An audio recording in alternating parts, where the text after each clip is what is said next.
Hola, buenas. Mi nombre es Mateo Martínez Vargas. Soy estudiante de Ingeniería Ambiental de onceava matrícula. Como ven ahí, mi código es 517521. Inscrito en la carrera de Ingeniería Ambiental. Y estoy viendo la materia Modelos de Desarrollo Económico con el profesor Alejandro Pérez Isoto. Y como sustentación para el parcial número 2 tenemos que hablar respecto al capítulo 5 del libro Dinero, Crédito Bancario y Ciclos Económicos. Bueno, como contenido tenemos, pues como dice ahí, el capítulo 5 que es efectos de la expansión crediticia bancaria sobre el sistema económico. Este se divide en cuatro subtítulos y estos asimismo también se dividen en sus subtítulos. Para el principal tenemos para el subtítulo uno tenemos principios esenciales de la teoría del capital, y este está la acción humana como conjunto de etapas subjetiva, capital y bienes de capital, la tasa o tipos de interés, la estructura productiva y entre otros. Como subtítulo 2 tenemos efectos sobre la estructura productiva del incremento del crédito financiero con cargo a aumento previo del ahorro voluntario. Y esto tiene un grupo de subtítulos, entre esos las tres formas distintas del proceso de ahorro voluntario, la contabilización del ahorro canalizado a través del préstamo, la problemática de préstamo al consumo, el efecto del ahorro voluntario sobre la estructura productiva. Y bueno, estos se dividen en tres, que sería primero el efecto derivado de la disparidad de beneficios, como segundo también es el efecto de la disminución del tipo de interés, y tercero el denominado efecto Ricardo. Y asimismo también una conclusión de estos que pues está enfocada en el surgimiento de una nueva estructura productiva más capital intensiva. Y asimismo también una solución teórica de la paradoja del ahorro, y asimismo como un caso de una economía en regresión. Como subcapítulo 3 tenemos efectos de la expansión crediticia bancaria no respaldada por un aumento del ahorro, y esta denotada, digamos, en la teoría austríaca del crédito circulatorio del ciclo económico. Bueno, y esta también tiene sus subtítulos que son efectos de la expansión crediticia y la reacción espontánea del mercado ante la expansión crediticia. Bueno, y como cuarto tenemos la banca y el coeficiente de reserva fraccionaria. Como una breve introducción, sabemos que digamos, el análisis económico de las instituciones jurídicas ha adquirido una gran importancia en los últimos años, debido a que digamos, esta constituye uno de los ámbitos más fructíferos y prometedores de las ciencias económicas. Esto aunque pues, gran parte del trabajo realizado pues, hasta ahora se encuentra muy influido por los presuntos tradicionales digamos, de los paradigmas neoclásicos, o digamos, sus teorías de la economía, y en concreto, digamos, por el uso de la concepción meramente maximizadora en contextos de equilibrio respecto a las ganancias de los estados, de las instituciones grandes o los gobiernos. Los análisis económicos sobre las instituciones jurídicas ponen, digamos, de manifiesto que quizás más que en ningún otro campo de la economía, las dificultades derivadas de la utilización del análisis tradicional, digamos, de esta economía, pues podría generar impactos o algunas problemáticas. Bueno, como capítulo, digamos, 5 de una de sus derivadas del capítulo 5 tenemos principios esenciales de la teoría del capital. Y bueno, digamos, en este presente epígrafe o capítulo, pues vamos a establecer que los principios esenciales de la teoría del capital, que son más precisamente para comprender, digamos, los efectos de la expansión crediticia que tienen, digamos, el sistema económico, se comienza, digamos, estudiando la concepción, pues, subjetiva de cada persona, digamos, de la sociedad, o de las acciones humanas, entendidas como un conjunto de etapas productivas dirigidas a la conservación y a la consecución de un fin. En este caso sería un mercado, la compra de un bien o en general una acción económica. Bueno, entonces tenemos que la acción humana como conjunto de etapas subjetivas. Entonces, en principio, pues puede definirse que la acción humana, como todo comportamiento o conducta deliberada pues, del ser humano, que ya es de libre albedrío a sus instintos, el hombre, pues al actuar, pretende, digamos, alcanzar unos determinados fines, que en estos fines, digamos, ahí podemos ver, o normalmente, digamos, los enfocan mucho hacia los sueños o hacia los deseos, digamos que habrá descubierto que son importantes para él, como había dicho, sus sueños, sus metas, sus objetivos. muchas veces estos son, digamos, son afectados también por la sociedad. Y bueno, esto pues se denomina valor a digamos, a la apreciación subjetiva, lo que la persona considera que tiene valor o el valor que le da la persona a cada uno de esos objetos que, digamos, en este caso a un nivel de un mercado pues se presentan. Que psíquicamente, digamos, o más o menos intensa que el actor de su fin, o sea que muchas veces está dada, digamos, por lo colectivo. Digamos, el medio, que es todo aquello que el actor subjetivamente considera que es adecuado para lograr un fin, y también llamamos utilidad a la apreciación subjetiva que el actor, digamos, da al medio, en función, digamos, del valor del fin que piensa que aquel, digamos, medio, en este caso objeto, no sé, un alimento, una herramienta, un carro, cualquiera de esos tipos de bienes, digamos, lo que la persona piensa que aquel medio le permite alcanzar. Y asimismo también se da lo que es el plan, que es la representación mental de todo tipo de, digamos, de prospecto que el actor o la persona se hace sobre las distintas etapas, elementos y posibles circunstancias que pueden dar o estar relacionadas con su acción. Digamos, entre esas acciones pues entendemos que también se encuentra lo que tiene que ver con el capital y bienes de capital, que digamos, se denomina bienes de capital digamos, a esas etapas intermedias de cada proceso de acción, digamos, para lograr un medio, como sería en este caso, digamos, un tractor, pues no sé, un edificio, la industria o algún producto ya terminado, digamos, para llegar, digamos, subjetivamente consideradas como tales por el actor, o sea que son importantes. Y asimismo, pues si se prefiere bien de capital, será cada una de las etapas intermedias subjetivamente considerada como tal, en las que se plasma o se materializa todo proceso productivo emprendido por el mismo actor. Asimismo, los bienes de capital son por lo tanto, digamos, los bienes económicos de orden superior o los últimos, digamos, entre superior es, digamos, los finales, los bienes de orden final o superior, o factor, digamos, de producción que se encarnan subjetivamente en cada una de las etapas intermedias de un proceso concreto de acción. En este caso de la producción, digamos, de un tractor, de un edificio, bueno, etcétera. Y además, pues todos estos bienes de capital aparecen como la conjunción acumulada de tres elementos esenciales. O sea que si no fuera por estos tres elementos no se podría llegar a eso. Que pues siempre están, digamos, involucrados en cualquier bien material, que sería lo que son los recursos naturales, la mano de obra o trabajo y asimismo el tiempo involucrado. Debido a que pues hay que darle un valor a lo que es el tiempo. Todos ellos combinados a lo largo, digamos, de un proceso de acción empresarial creado y emprendido por el ser humano. Pues porque se han creado, digamos, para llegar a un bien, no solo se llega a la etapa, digamos, de ensamblaje ya, sino es un grupo de etapas creadas para poder llegar a un objetivo, que en este caso es un bien económico o un bien de orden superior. También tenemos, digamos, lo que afecta, digamos, en el mercado, que serían las tasas, perdón, o el tipo de interés. Y bueno, como ya hemos visto anteriormente, el ser humano en su escala valorativa le da más valor o, digamos, más importancia o igual de importancia a los bienes presentes que a los bienes futuros. Como normalmente la gente lo ve, la gente prefiere gastar en el ahora porque no sabe qué va a pasar en el mañana. Pero aún así, pues por eso mismo tampoco se le da, digamos, valor a los bienes futuros. Sin embargo, pues esta intensidad relativa de dicha diferencia de valor subjetivo que le dan las personas también varía, digamos, dependiendo de las culturas o de los seres humanos a otros. Digamos, es por eso se ve, digamos, diferentes tipos o modelos económicos dependiendo del área, digamos, o el hemisferio en la Tierra. Ahí, digamos, también, digamos, está muy afectado también por el tipo, digamos, de cultura. Digamos, es más normal ver digamos, no sé, a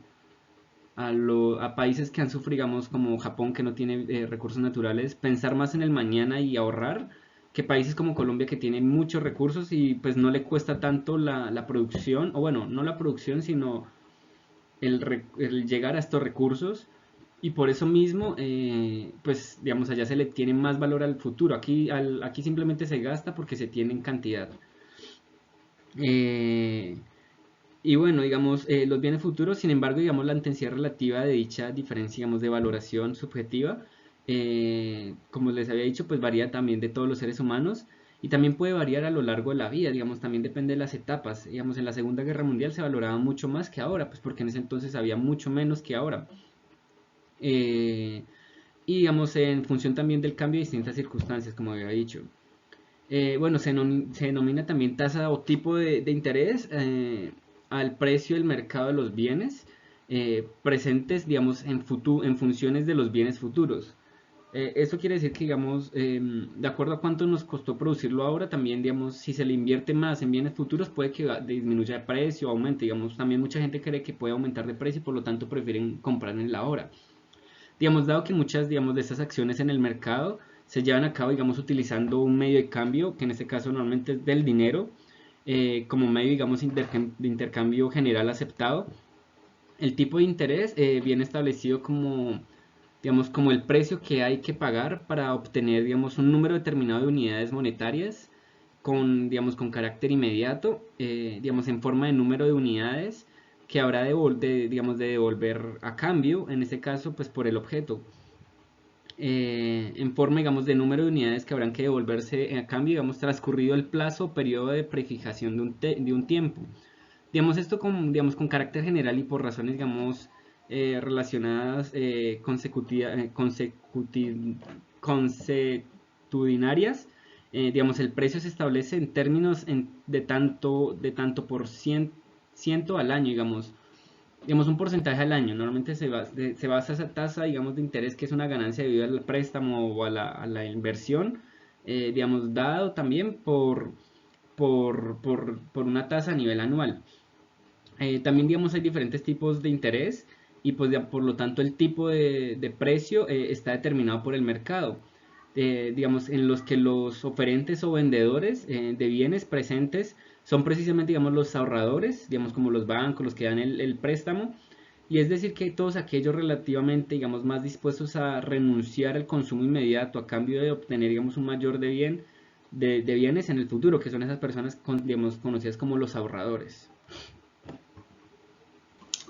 Continuando, qué pena, me di un pequeño break para tomar agua. Y bueno, digamos la estructura productiva, esta estructura productiva pues nos habla, digamos, de cómo está sincronizada, digamos, las etapas que se llamaban anteriormente como etapas, digamos, para poder llegar a un bien en común o un bien de consumo. Digamos, aquí lo que dice, digamos, es que las etapas, digamos, que estructuran la productividad no representan, digamos, como en sí la producción de bienes de capital y de bienes de consumo, digamos, en términos físicos, sino su valor en unidades monetarias. La estructura productiva está construida por 5 etapas cuyo número, digamos, del orden, dependiendo, digamos, en qué etapa de los procesos está, siguiendo, digamos, la aportación clásica de Menger, que consideramos que se incrementa, digamos, conforme más se aleja de las etapas finales del consumo. Asimismo, la primera etapa está constituida por los bienes económicos de primer orden o bienes de consumo que, digamos, en los gráficos que normalmente se muestran sobre las teorías austríacas digamos, de los diferentes órdenes, o estos bienes, digamos, de consumo que, digamos, se intercambian por un valor de 100 unidades monetarias. La segunda etapa, digamos, está constituida por los bienes económicos del segundo orden o bienes de capital más próximos al consumo, más cercanos al final de la etapa productiva. Y así sucesivamente con las etapas tercera, cuarta, quinta. Y el número de etapas está dado dependiendo del sistema económico. La mayor etapa significa que hay mayores estructuras productivas, digamos, se han creado nuevas etapas productivas, nuevos procesos y hay mayor tecnificación y por lo tanto hay mayor empleo. Y pues normalmente eso se ve, como habían hablado anteriormente, cuando se ve el ahorro en los países. Cuando se ahorra, se incrementa en tecnificar los procesos y por lo tanto darle más importancia a aquellos procesos que pueden tener futuro, que pueden generar mayor productividad digamos, desaparecen otros procesos que no están enfocados y que no son viables de acuerdo, digamos, al sistema económico en ese momento. Y por lo tanto, digamos, también esas personas, digamos, que estaban aportando a esa etapa del proceso, tienden a ir a otras etapas del proceso y aportar desde otras etapas, desde otros órdenes del proceso. Por lo tanto, todo esto normalmente cuando hay ahorro, se enfocan no tanto en los bienes de consumo, o sea, la etapa final, sino normalmente en las diferentes etapas de producción, que normalmente, digamos, cuando se tecnifica, digamos, en una empresa que utilice 1000 empleadores, crean una máquina y esa máquina puede desaparecer, digamos, el trabajo de estos empleadores, pero esos empleadores van a hacer aportar, van a tener que aprender, tecnificarse para, digamos, ya no desarrollar el proceso que está generando la máquina, sino aprender a reparar máquinas o a crear las máquinas que les quitaron el trabajo. Por lo tanto, esas personas van a ser parte de otro tipo de proceso económico. Y bueno, digamos, con la finalidad de simplificar, porque pueden haber millones de etapas, bueno, millones no, pero varias etapas, pues se ha considerado, digamos, que cada etapa de estas exige un periodo, digamos, de tiempo máximo de 1 año a 5 años. Por lo cual, digamos, el proceso productivo de lo que normalmente se muestra en la gráfica B1 duraría 5 años desde su comienzo, pues que normalmente está en la quinta etapa, la más alejada del consumo, hasta llegar a los bienes finales de consumo en la primera etapa. O sea, desde que se extrae el recurso natural hasta que termina, digamos, en un producto. Y bueno, entonces, pues así se consideramos las diferentes estructuras productivas de acuerdo, digamos, a las teorías austríacas, según los órdenes o las etapas productivas. Bueno, consideramos consideraciones, digamos, complementarias. Entre estas, digamos, tenemos que, digamos, también sería, digamos, efectuar una serie, digamos, de importantes consideraciones complementarias sobre nuestra representación, digamos, esquemática de las diferentes etapas del proceso productivo. Y entre esas, digamos, tenemos, digamos, la primera, que sería la arbitraria selección del periodo temporal de cada etapa. Según esto, digamos, en el primer lugar, digamos, es preciso que señalemos que, digamos, la elección de un periodo de duración, digamos, de una etapa productiva, digamos, del proceso de generación de un producto, digamos, de 1 año para cada etapa es, digamos, es puramente arbitrario, o sea, realmente así no sucede, puede que sean menos tiempo, más tiempo, digamos, puede haberse elegido cualquier otro tipo de periodo temporal, pero es más fácil manejar anualmente debido a que normalmente las empresas se manejan por periodos, digamos, anuales. Digamos, se ha optado por el año, es porque, digamos, este es el ejercicio económico habitualmente más utilizado, como se había dicho, desde el punto de vista, digamos, contable y empresarial, lo cual, digamos, facilita la comprensión, digamos, de los esquemas ilustrativos de cada etapa productiva que hemos propuesto. Como segundo, digamos, tenemos también la no utilización del erróneo concepto del periodo medio de producción, que, digamos, en segundo lugar, digamos, pues como hemos dicho, debe de señalarse que el hecho de que, digamos, en nuestro ejemplo, el proceso productivo tenga una duración de 5 años también es, pues, puramente arbitraria. Los procesos productivos modernos no son, digamos, muy complejos, o más bien, son muy complejos que varían mucho en cuanto al número de etapas y duración de las mismas, digamos, dependiendo de los sectores y las empresas, pues, porque cada empresa, digamos, va innovando o hay otras empresas que han permanecido un poco más conservadoras de acuerdo a sus procesos y no han evolucionado y no han implementado tecnologías, por lo tanto tienen menor número de etapas. A otras empresas como digamos iPhone o Apple y esas empresas que normalmente tienen muchas etapas y han creado muchos trabajos o sea, ya no está solo la empresa que produce todo, sino tienen diferentes entidades que se encargan de producir cada etapa, digamos, lo que es el chip, lo que es la cámara, todo. Hay muchas empresas y muchas etapas, porque así sale más económico y así mismo pues sale más productivo, porque cada empresa se dedica a hacer de manera masiva ese producto y por lo tanto puede tecnificarlo y puede sacarlo muy rápido y simplemente la empresa como tal Apple lo que hace es ensamblar trayendo todos estos implementos de los diferentes puestos. Bueno, como tercero tenemos que los bienes de capital, digamos, fijo y bienes de capital circulante, digamos, de interés, digamos, de observación, que en la relación con nuestra representación, digamos, de las etapas productivas, es que es la misma que pueden considerarse englobados, no solo los denominados, digamos, bienes de capital fijo, sino también los bienes de capital circulante y los bienes de consumo duradero. Como etapa, como digamos, complementación 4 tenemos el papel de los bienes de consumo duradero, que dice que los bienes de consumo duradero permiten la satisfacción de necesidades humanas durante un periodo de tiempo muy prolongado. Por eso, pues se debe considerar que ocupan, digamos, simultáneamente diversos lugares. Una de las etapas finales del consumo y de los otros varían, digamos, de acuerdo a las etapas anteriores del mismo en función, digamos, de su duración. En todo caso, digamos, en nuestros efectos es, digamos, irrelevante que sea el propio consumidor el que tenga que esperar durante un número determinado de años o etapas hasta que pueda aprovechar, digamos, de los últimos servicios, que sea capaz de, digamos, proporcionar su bien de consumo duradero. Digamos, esto es porque todo sucede al mismo tiempo, no es como que esperen 5 años y en 5 años se produce algo, no, o sea, ya hace 5 años una empresa se había dedicado a producir eso, por lo tanto ya tenemos eso y puede ser, digamos, una producción casi inmediata. Como 5 tenemos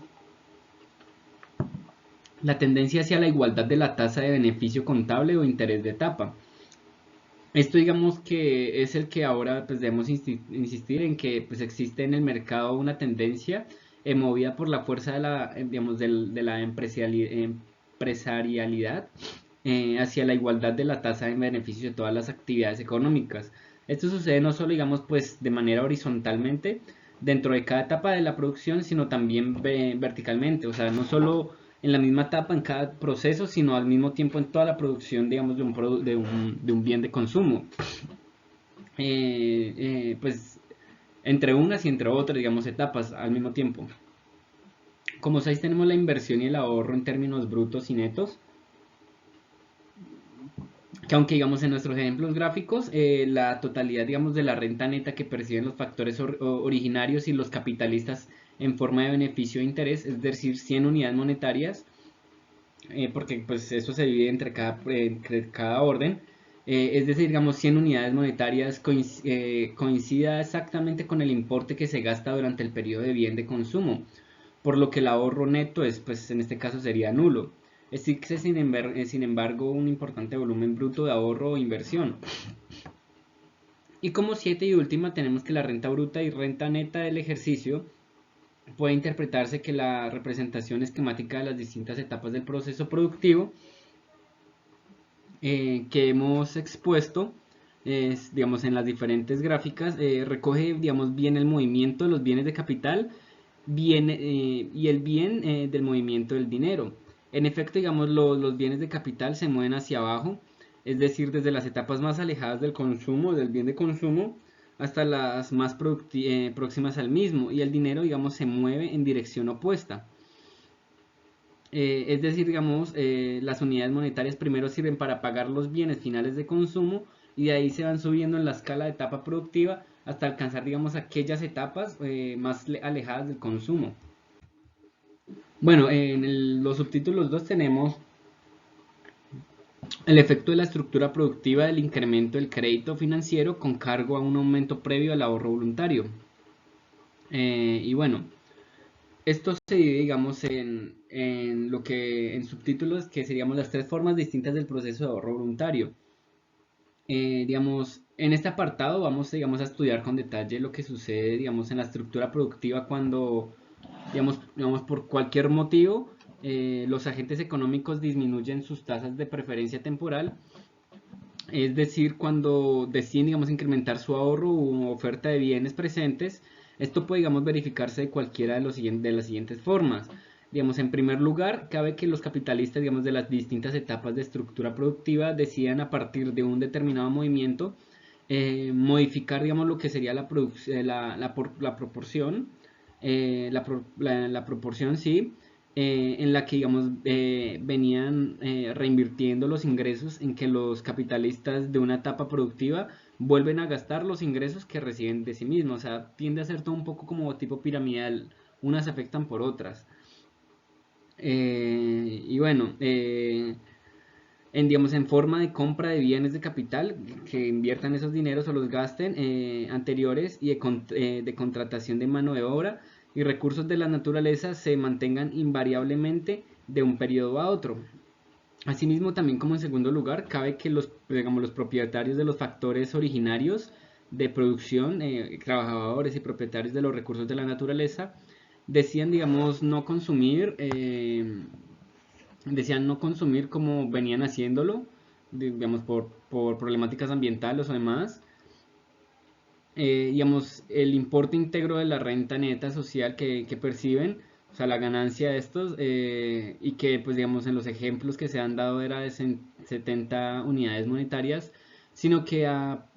partir de un determinado movimiento decían reducir su consumo, invirtiendo las unidades monetarias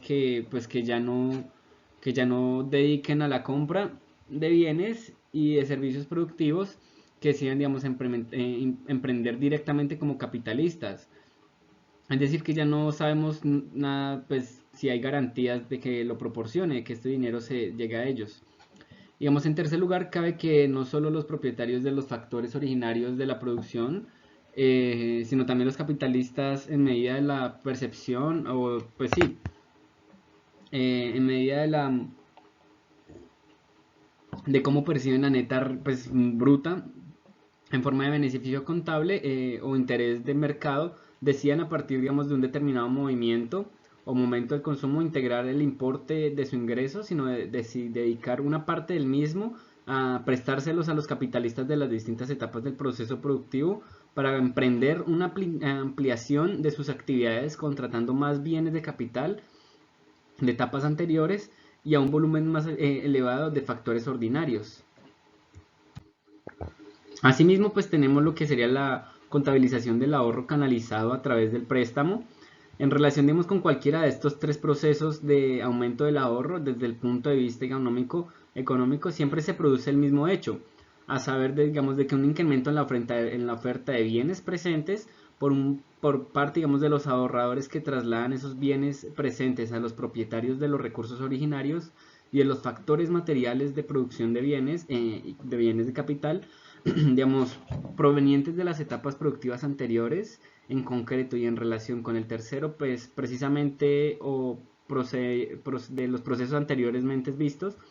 los asientos contables que se verificaron, digamos, siguientemente el mismo ejemplo contable que se exponía en los capítulos, en el capítulo anterior, serían los siguientes, digamos, en primer lugar se anotaría un asiento en un diario pues, de que se ahorrará y se presentará sus recursos ofreciendo bienes presentes y que serían digamos, de una forma determinada. Y digamos, estos bienes presentes que recibe el empresario de una determinada etapa del proceso productivo se dedicarán por digamos, a adquirir primero bienes de capital de las etapas productivas anteriores, dos, servicios de factores de factor trabajo, mano de obra, y tres, recursos de la naturaleza, que pues normalmente todo se produce a partir de estos. La problemática, digamos, respecto al préstamo del préstamo al consumo, normalmente, digamos, se dice que, digamos, alguien podría argumentar que en ocasiones los préstamos digamos, no se conceden a los empresarios de las etapas productivas, es decir, para el alargamiento de los procesos productivos en forma de inversión, sino que normalmente, digamos, estos en forma de préstamo al consumidor de las etapas finales. En relación con este aspecto, pues se debe indicar que, pues, primeramente, que los primeros procesos de incremento del ahorro ya escritos excluyen por su propia naturaleza que los recursos ahorrados se dediquen al consumo.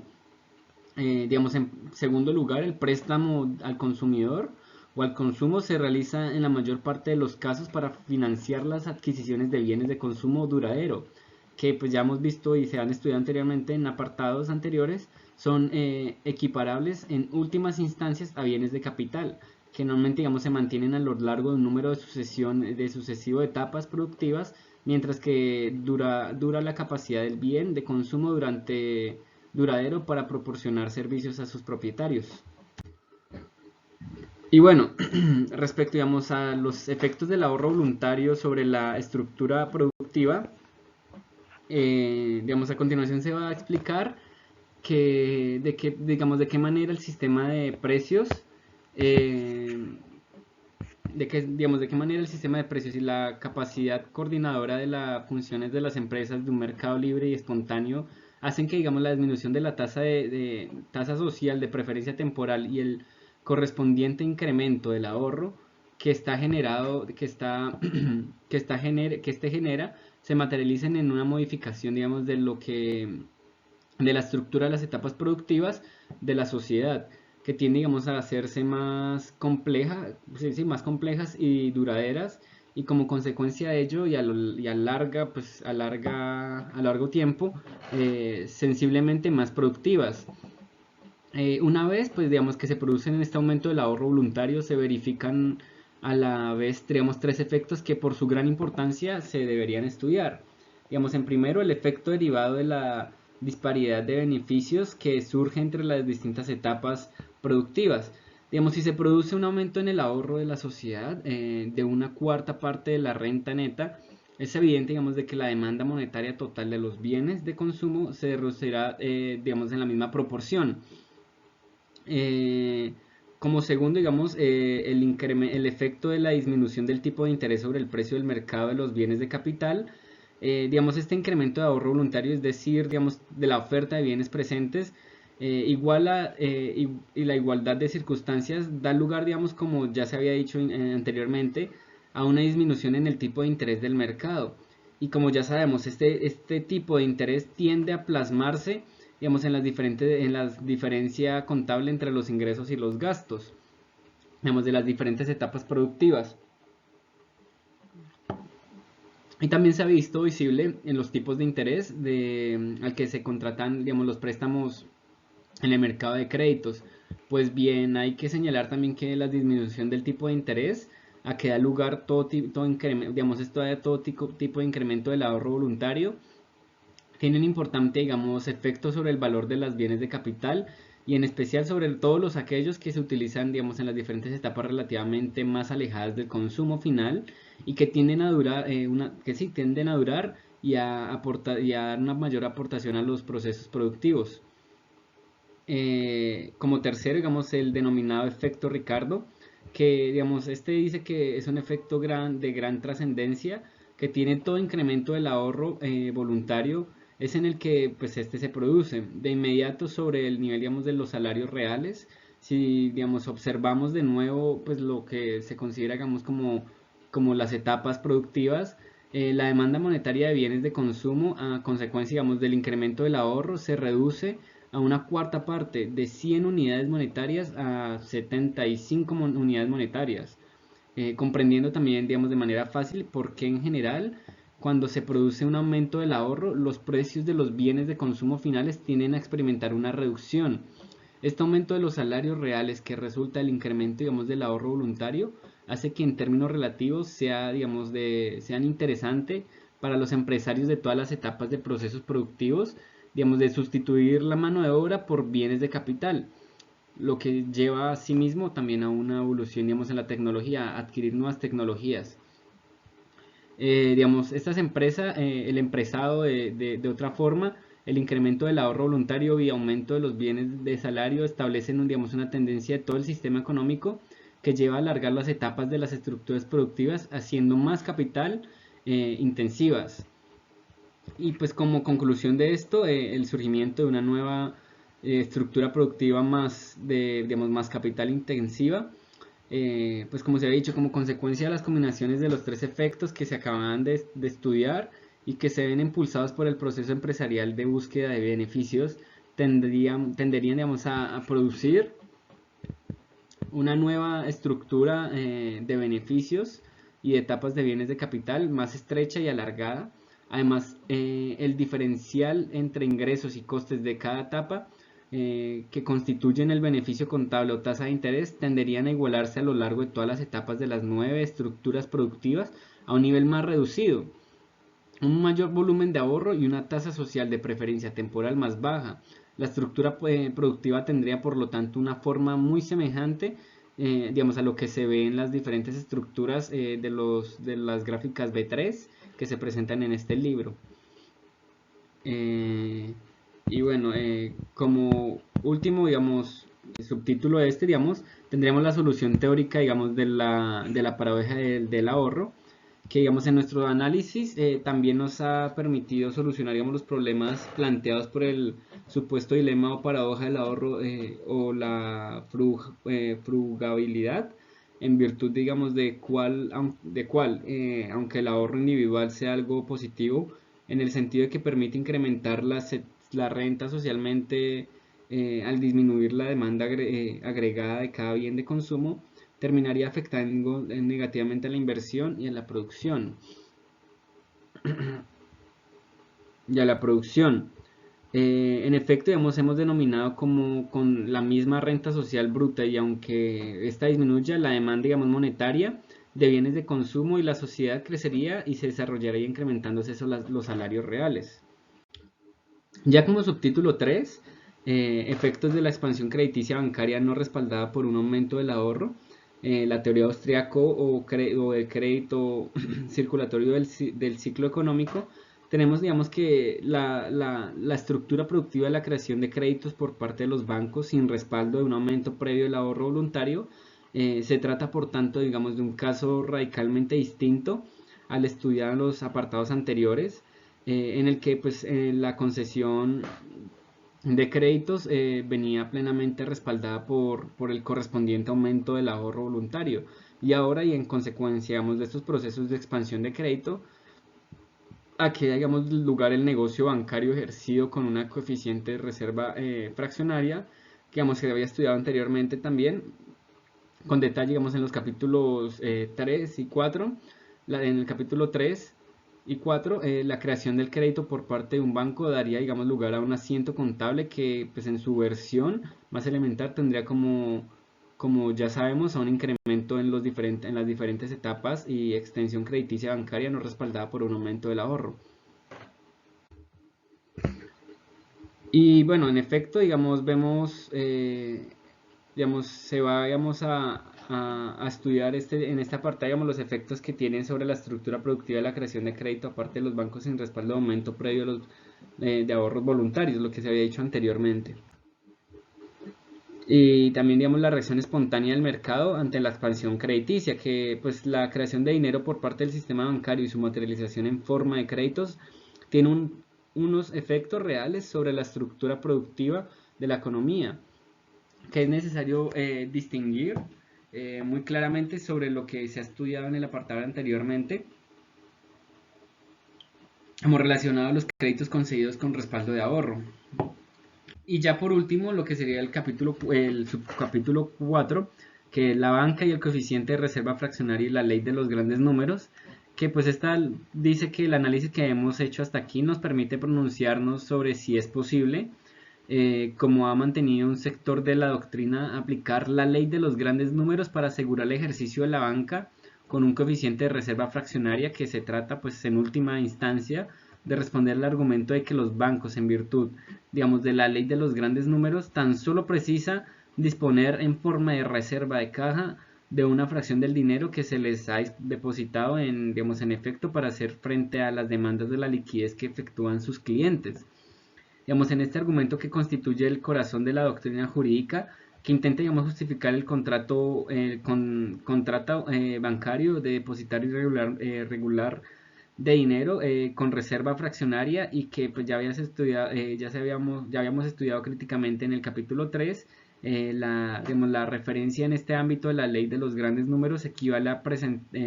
pretender aplicar los principios de la teoría o las técnicas aseguradora para cubrir el riesgo de retirada de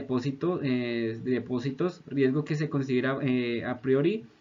que puede, digamos, cuantificar, y que por tanto es perfectamente asegurable. Sin embargo, pues esta creencia, digamos, es teóricamente errónea y se basa, como vamos a ver, en una concepción equivocada sobre la naturaleza de los fenómenos que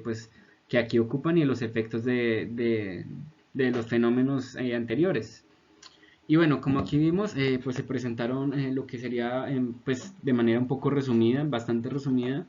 lo que son, digamos, la creación de las diferentes etapas o cómo funcionan las etapas productivas enfocadas, digamos, a la producción de un bien de consumo que normalmente se encuentra al final de estas etapas, y cómo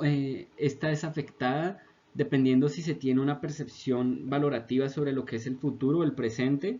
Cuando hay un ahorro, los bienes de consumo disminuyen, la venta de estos bienes de consumo disminuyen, por lo tanto el ingreso digamos, de capital en, en las últimas etapas de las etapas productivas, o sí, las etapas, esto genera, digamos, que haya una disminución de capital y asimismo también una disminución de empleos. Y esto cree, digamos, nuevas etapas porque todo eso que se desplaza de bienes de consumo, porque si no hay si no hay compra de bienes de consumo, significa que hay un ahorro por un miedo al futuro, diferentes pues consecuencias. Por lo tanto, todo ese dinero se va a las diferentes etapas anteriores al bien de consumo, a la venta del bien de consumo, creando, digamos, nueva tecnología o ampliando, digamos, nuevo capital de las empresas, bien o capital de bienes, que permitan, digamos, elaborar con mayor productividad y eficacia los productos. Y asimismo, digamos, esas personas que terminan despedidas en la parte, digamos, de los bienes de consumo, terminan trabajando en las etapas anteriores a esto. Y pues en pocas palabras, se dice que es más importante el ahorro y que ayuda más al desarrollo, digamos, de una economía, el ahorro y no tanto el gasto intensivo, digamos, del Estado en situaciones de crisis. Muchas gracias por la atención, espero que estén muy bien y hasta luego, profesor, muchas gracias. Y quien lo vea, que esté muy bien, hasta luego.